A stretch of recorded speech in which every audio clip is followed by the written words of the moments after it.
Hey folks, my name is Amy Pearlman. I'm a board certified urologist with expertise in sexual, hormonal, and genitourinary health. And I have two fantastic guests with me today. I have Elizabeth and Michael, and they are co-founders of this internal vibrating device called Groove Thing. Elizabeth and Michael, say hello to the crew.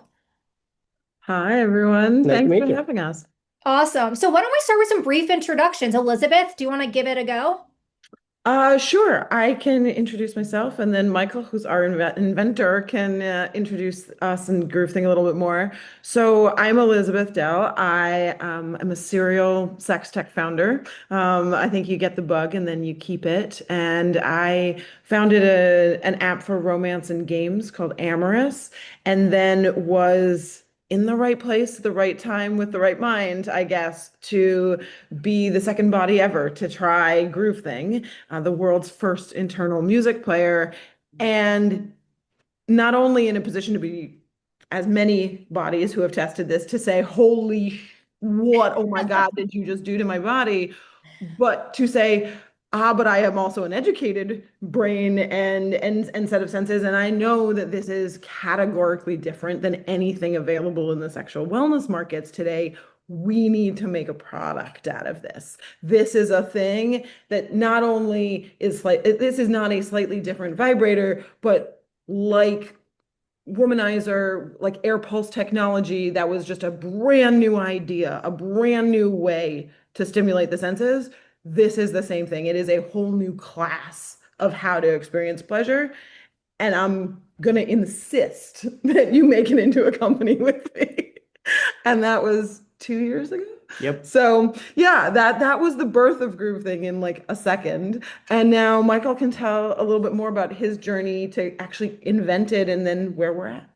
Sounds good. And Michael, I heard that you invented this in your garage. So who are you? What are you doing inventing stuff in your garage like this? Yeah, so I'm Michael Weiss-Malik. My career has been mostly in tech. Actually, it's been all in tech, generally in software. I had leadership roles at large companies like Google and Uber, did a lot of mapping work and other things. But in my spare time, I've always been a tinkerer and a DIYer. I've been a lifelong passionate lover of music. And a while back, I had this idea that, hey, if you connected an A to a B to a C, you'd have a toy that was kind of impractical, too large, too heavy, and too expensive, but it would vibrate really precisely to music, like way better than anything that is on the market. And I fool around in my spare time with devices that do these kinds of things. I play with music and multisensory experiences and creating some things around that.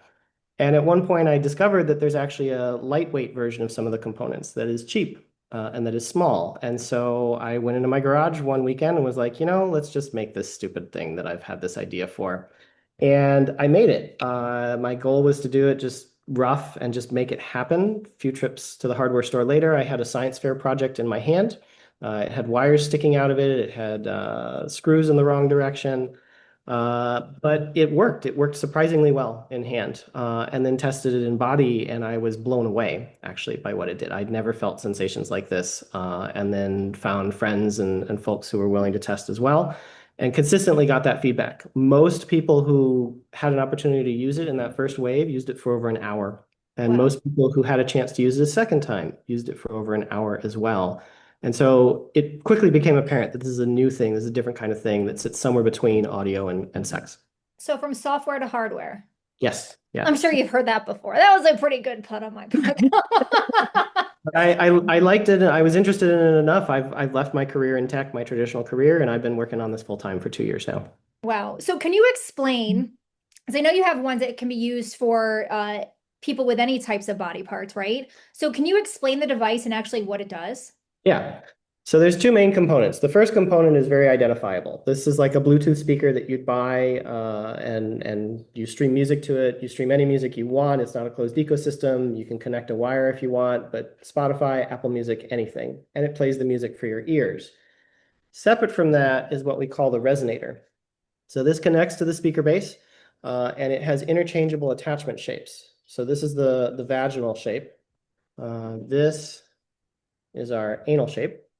And right now there's just these few main ones. We've got an external massager shape as well that can attach. For folks who have existing silicone toys that take a vacuum lock, there's a vacuum lock adapter. But in the future, we see a whole ecosystem of this. You can have different sizes, different shapes, different textures.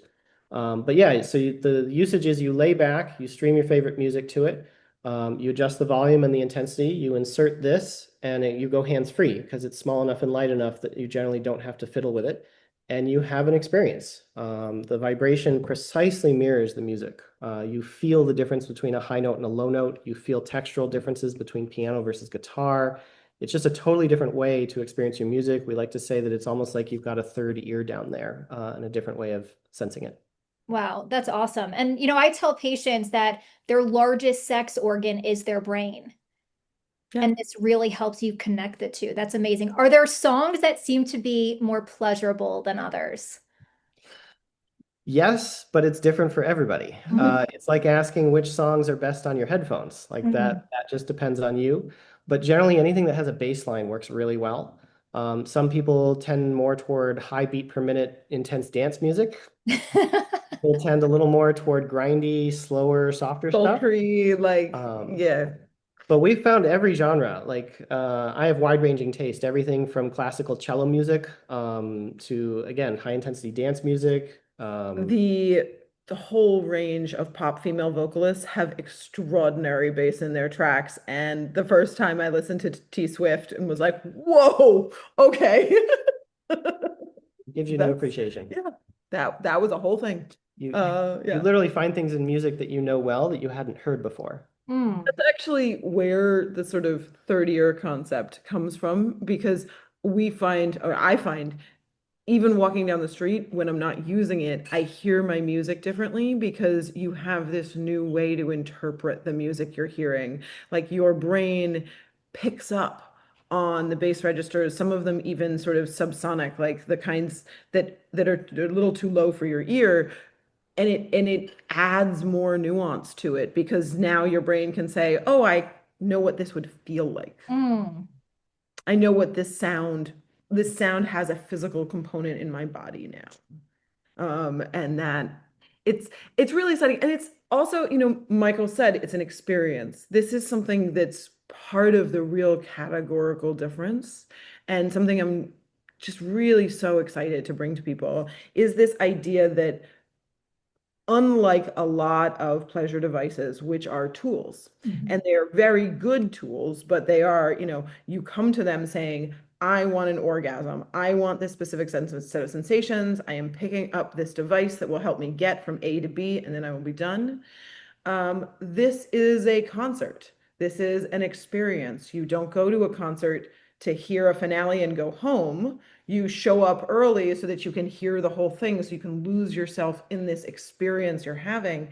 And music does that really well for us. And then this sort of is pleasure, the playlist is your guide and Mm. a way to really center pleasure and decide whether or not you want to center orgasm, right? You can get to that peak with your choices of music, but you can also just sink into body pleasure.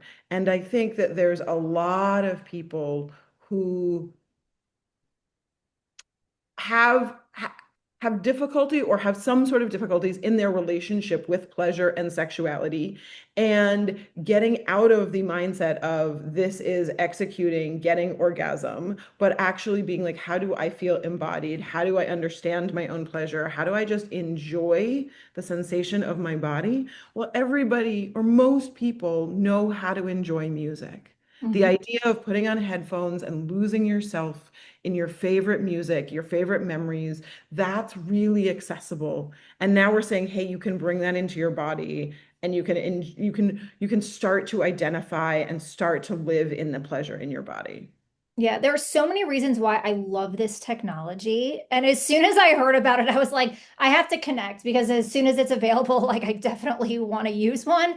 But I feel like one of my roles as a urologist is to help translate really innovative therapies to my colleagues that are in the healthcare space. And so often we are counseling our patients that you need to get out of your head. You need to perform sensate therapy and really experience the sensations.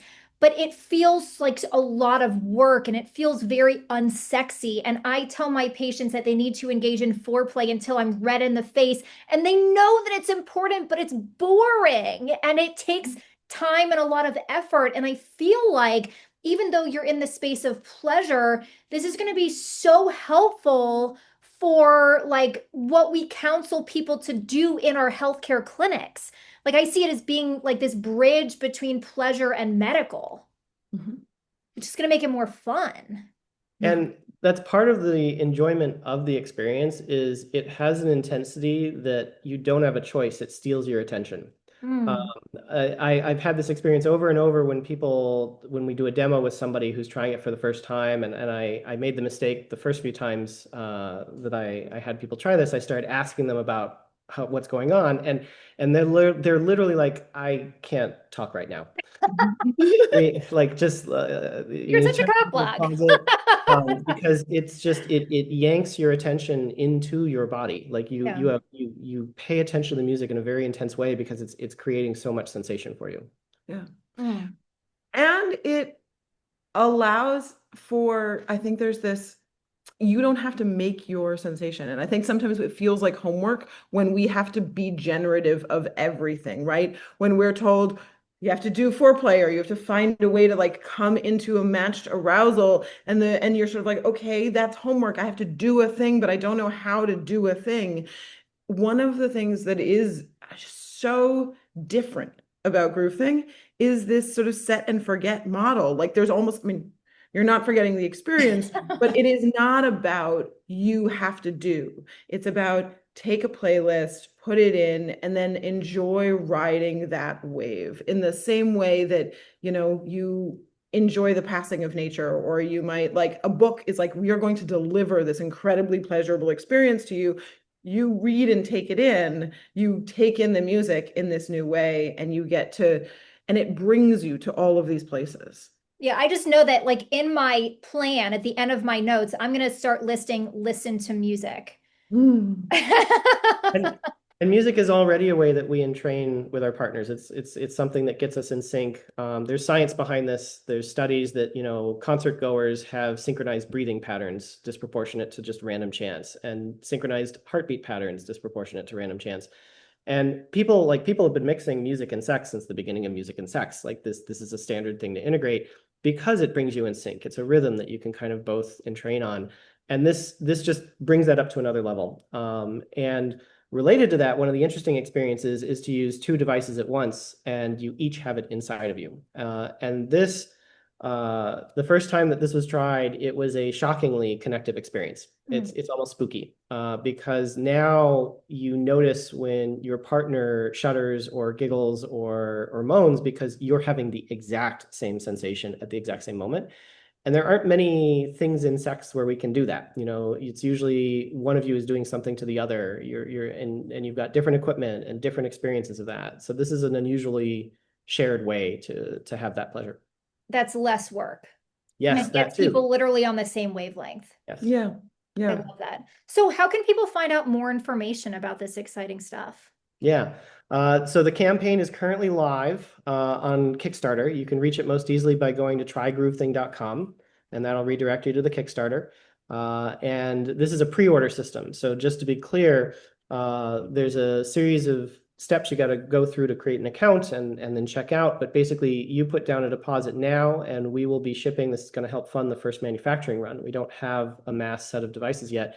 These will ship in December or January, this year or next year, and then onwards after that. But right now, this is the only place to get it, is in the Kickstarter. Okay, amazing. Well, I love it. And so people should definitely check out that Kickstarter campaign to be able to get their hands on this.